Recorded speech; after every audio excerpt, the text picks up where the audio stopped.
Hi everyone, welcome back to my channel. I go by Londoncookss, and today I'm going to show you how I make my curried lobster tails.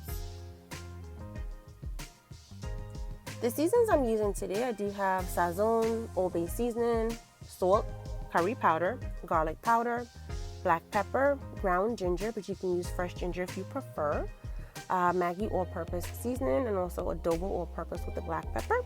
I do have scotch bonnet, a sprig of thyme, 1 clove of garlic.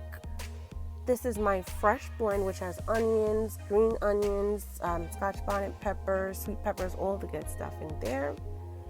I do also have my pimento seeds, which I prefer grounded, but you can leave them whole if you prefer. And also 1 large carrot, which I did cut into sticks. I'm using 4 7-ounce lobster tails for this dish, and I'm going to remove the lobster meat from the shell, but if you prefer the lobster meat in the shell, that is totally fine. You can still cook them in this dish using the shells. And I did want to show you guys how I remove the meat from the shell. I did cut a line using kitchen shears through the underside of the shell of the tail and also the top side. And so I'm just going to separate that. And there's a vein in the top part of that lobster meat that you would want to take out. But if you like that kind of stuff, hey, that's your preference. You can go ahead and you can leave it right in there. All right, I wanted to show you guys how I remove the meat again. All right, so cut a line through the underside and also the top side of the shell. Separate the shell, remove the meat, and also the vein from the top part of the lobster meat. And there's another way that you can do this, you guys. It's a little bit more difficult, but everybody does things differently. Everybody has different comfort levels, so I wanted to show the other way that I do this. It's pretty good to have options also. All right, this way is pretty similar to how I just showed you to remove the meat, except it's just a little bit more tedious. So you're gonna cut a line in that underside of the shell, and then I'm going to use my hand and physically break the top part of the shell. Then I'm going to go down into the sides, gently separating the meat from the shell. And then I'm just going to pull the meat right out of there. And of course, remove the vein from the top part of the lobster meat.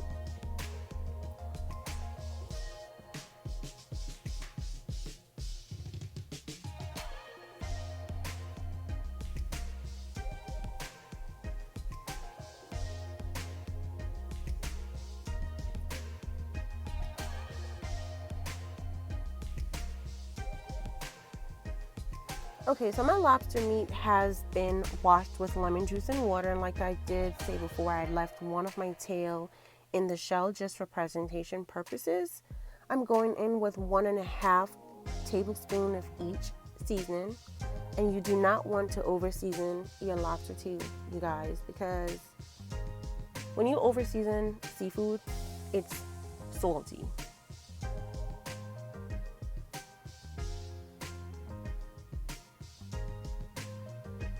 And I also added 2 tablespoons of that fresh blend.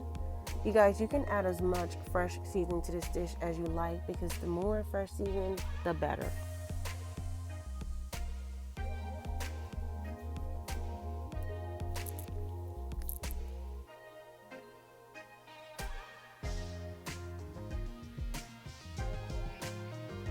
Alright, and I'm going to combine my lobster meat with the seasoning.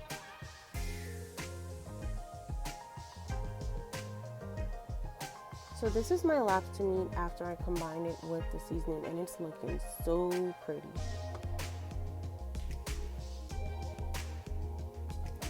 Okay, so I'm using a Dutchie pot to prepare this, or a Dutch pot, whatever y'all call it, wherever you from. I added some olive oil, and I also added that clove of garlic, which I did mince, along with 2 tablespoons of curry powder, and I allowed it to burn for about a minute. I'm also preparing this over a medium heat, you guys. I'm going in with my lobster meat now, and because I'm using a Dutchie pot, I'm going to be constantly stirring this simply because I do not want my meat to stick to the pot.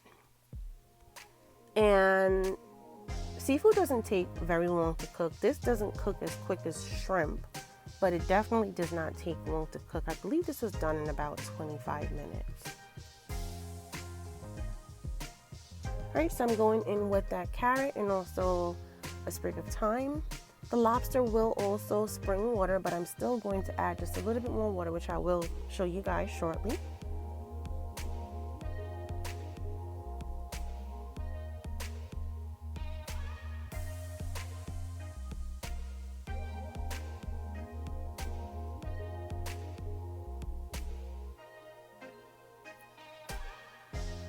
And I did also add 1 tablespoon more curry powder to my pot simply because I wanted that rich curry flavor, along with a half of Scotch bonnet pepper.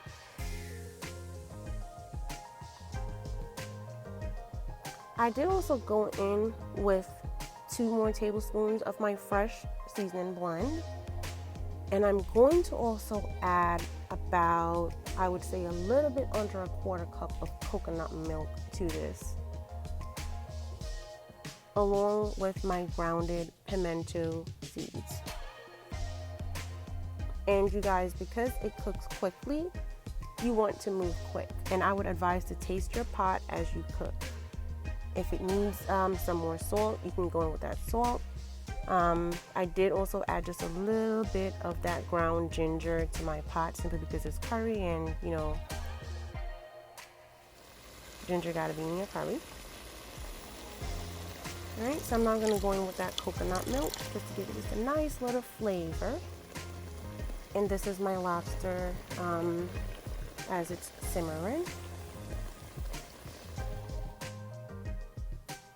And I'm going to also add just a little bit of cornstarch to my pot, you guys, simply because I'm just trying to get just a little bit of body for my gravy.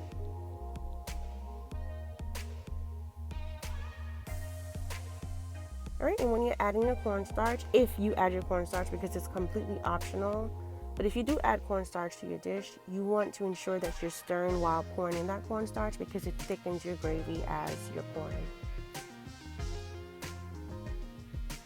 Alright, and now my lobster is complete, and you guys, this was so good and spicy. Look at that. Oh my god. It was so good.